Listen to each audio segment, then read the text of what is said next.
હર્ષ સંઘવીની વાત કરીએ, ખાસ કરીને ખાડિયા વોર્ડમાં આવીને તેમણે પ્રચાર કર્યો હતો, પાકિસ્તાન ન બનવા જેવી વાતો કરી હતી. તેમ છતાં હાર્યા, મતલબ શું કારણ હોઈ શકે બીજા?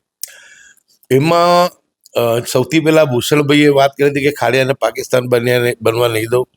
ખાડિયા ક્યારેય પાકિસ્તાન નહીં બને. નાપાક પાકિસ્તાનની કોઈ વાત કરતું હોય આ દેશની અંદર, પોતાની જીભ એમને ખરડાવી ના જોઈએ.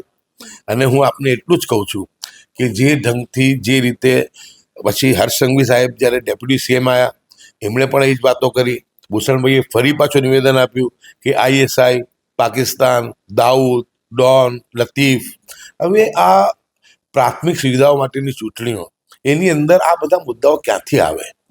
એટલે લોકોને ભ્રમિત કરવાનો પ્રયાસ કર્યો કે ધાર્મિક ધ્રુવીકરણની રાજનીતિ કરી અને ખાડિયાની બેઠકો બચાવી લેવી. પરંતુ જ્યારે આ લોકોએ નિવેદનો કર્યા ત્યારે તમે સોશિયલ મીડિયા પર જુઓ તો એટલી જબરદસ્ત ખાડિયાના લોકોએ કોમેન્ટો કરી હતી કે ભાઈ તમે હવે અમને ભ્રમિત કરવાનું બંધ કરો. આમાં પાકિસ્તાન ને બધું ISI ને ક્યાંથી આવી ગયું? કોર્પોરેશનની ચૂંટણીમાં રોડ, રસ્તા હોય, પાણી હોય, ડ્રેનેજ હોય,